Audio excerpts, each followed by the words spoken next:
में आप सभी गार्जियन, मंचासीन, जजवार पश्चिमी पंचायत के मुखिया, हमारे बड़े भाई आदरणीय अशोक ठाकुर जी, पूर्व मुखिया और संघर्ष के साथी आदरणीय भोगेंद्र सहनी जी, और यहाँ मंचासीन सभी गार्जियन और हमारे प्यारे साथियों, माता एवं बहनों, सच्चाई बहुत सारी है, कहना नहीं है।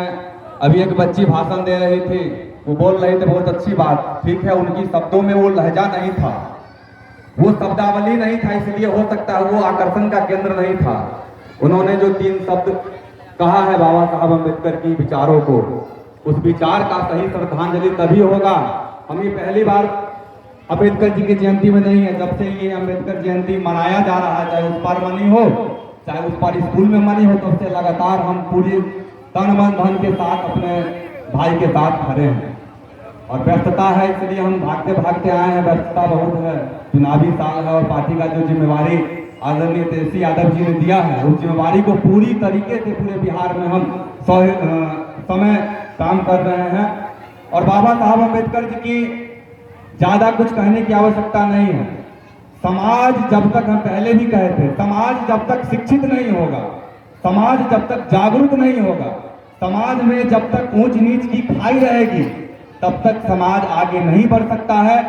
चाहे आप उसमें धर्म ला दीजिए, जाति ला दीजिए, चाहे जो ला दीजिए, ये समानता तभी खत्म होगी जब जात पात की व्यवस्था खत्म होगी। वो जात पात की व्यवस्था कैसे खत्म होगी? जब हमारे बच्चों के बीच सही शिक्षा का अधिकार मिलेगा, जब हमारे बच्चों के बीच सही रोजगार की अधिकार मिलेगा, जब हमारे समाज में सामाजिकता, समतामूलक समाज की स्थापना होगी। आज हम बात करते हैं समतामूलक समाज की, लेकिन हमारे समाज के जब बच्चे डीएम बनते हैं, हमारे प्रियंजन जी कह रहे थे, सच्चाई बता रहे हैं, जो डीएम कार्यालय में जाने की हिम्मत आप में नहीं है। अगर जजवार के किसी व्यक्ति में, अगर कटरा प्रखंड में जा करके उस वीडियो के सामने नजर से नजर मिला के अगर बोलने की ताकत है, तो कल से उसके साथ चंदन ठाकुर लगेगा और जजवार के लिए लोगों के लिए मरेगा। सत्ता का केंद्र ध्रुवीकरण है। आप समझिए, जो व्यक्ति पढ़ा लिखा और धनवान बना वही सामंतवाद है। लोग कहते हैं सामंती की बात करते हैं, मनुवाद की बात करते हैं, तो लोग कहते हैं अरे ब्राह्मण भूमिहार और राजपूतों को गाली देते हैं। ये सरासर गलत है और समाज को भ्रमित करने का ये तरीका है। हमारे बीच अगर सामंतवादी कोई है तो वो चिराग पासवान जी है, सामंतवादी कोई है तो वो जीतनराम मांझी जी है, जो सत्ता में बैठ करके अपने समाज को आज भी इसी दलित और इस बस्ती में छोड़ दिए। हम तो समाज के लिए लड़ रहे हैं, केवल हमारी जाति पूछकर अगर हमको दरकिनार कर दिया जाता है, ये समाज का सबसे बड़ा अन्याय है। और यही बाबा साहब भीमराव अम्बेडकर जी की लड़ाई थी। आप पढ़िए उनको, जब पूना में वो चुनाव लड़े थे, जब महाराष्ट्र में चुनाव लड़े थे, सब उनके खिलाफ था, चाहे भारतीय जनता पार्टी हो, उस समय के जनसंघ हो, सभी लोग उनके खिलाफ था। उनको सदन में चुनाव जीत करके नहीं आने दिया गया, उनको राज्यसभा के माध्यम से भेजा गया और वो समाज के लिए लड़ते रहे। इसलिए समाज को जब तक हम जागरूक नहीं करेंगे, संविधान तब तक नहीं हमारा मौलिक अधिकार बनेगा जब तक समाज के एक एक व्यक्ति को संविधान का मूल उद्देश्य पता हो। हमारे संविधान का मूल उद्देश्य आज पता ही नहीं है। हमको बोलने के अधिकार, हमको पढ़ने के अधिकार, हमको चलने के अधिकार, हमको कार्य करने के अधिकार, ये संविधान हमको दिया है। लोकतंत्र की अधिकार संविधान दिया है। जब वर्ष 2050 में जब संविधान सभा में लागू हुआ था संविधान, और बाबा साहब अम्बेडकर जी कहे थे, ये संविधान तो केवल एक किताब है, इस संविधान को जब घर घर एक एक गरीबों तक पहुंचाने का कार्य हम करेंगे, और ये संविधान का मूल उद्देश्य जब तक गांव के सबसे निचले पायदान तक नहीं पहुंचता है, तब तक संविधान का मूल उद्देश्य प्राप्त नहीं होगा।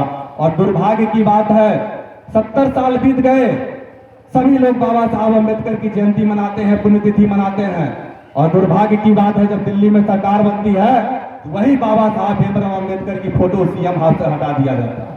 ये सब दुर्भाग्य की बात, इसको जानने की आवश्यकता है।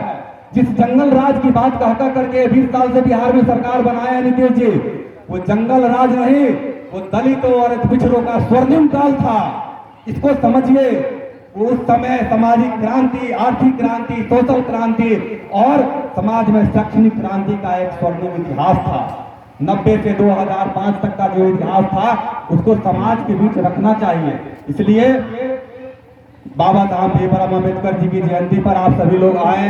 हमारे गांव है, हम जिस गांव से संघर्ष किए हैं, केवल यह कह करके नहीं टाल दिया जाए जो हम जाति के ब्राह्मण हैं और इसलिए हमको नहीं हत्या किया जाना चाहिए राजनीति में। हम सामाजिक न्याय और समता मूलक समाज की रक्षा के लिए और वसुधैव कुटुंबकम के लिए लड़ते हैं।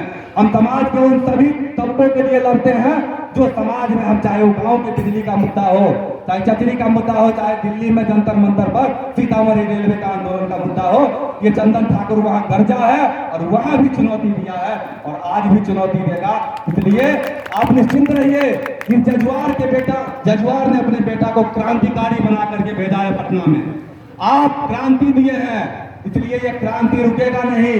और हम बता देते हैं, एक शब्द है जो सफर में धूप तो होगी जो चल सको तो चलो, सफर में धूप तो होगी जो चल सको तो चलो, सभी है भीड़ में तुम भी निकल सको तो चलो, किसी के वास्ते राहें नहीं बदलते, तुम अपने आप को खुद ही बदल सको तो चलो। इसी के साथ बाबा साहब भीमराव अम्बेडकर जी की जयंती पर आप सभी आए, हमारा सशक्त प्रणाम और नमन। बाबा साहब अम्बेडकर की मूल संविधान तभी लागू होगा जब आप अपने परिवारों को, एक एक लोगों को शिक्षित और स्कूल तक भेजने का प्रयास करें और शिक्षित करें। एक रोटी कम खाइए, एक कट्ठा कम जमीन खरीदिए, लेकिन अपने बच्चों को दिल्ली, बंबई, पटना, बड़े-बड़े यूनिवर्सिटी में पढ़ाइए। हम आपसे आग्रह करते हैं, धन्यवाद करते हैं और हमारी बातों में अगर कोई त्रुटि हो गई हो तो आप सभी गार्जियनों से हम क्षमा चाहते हैं।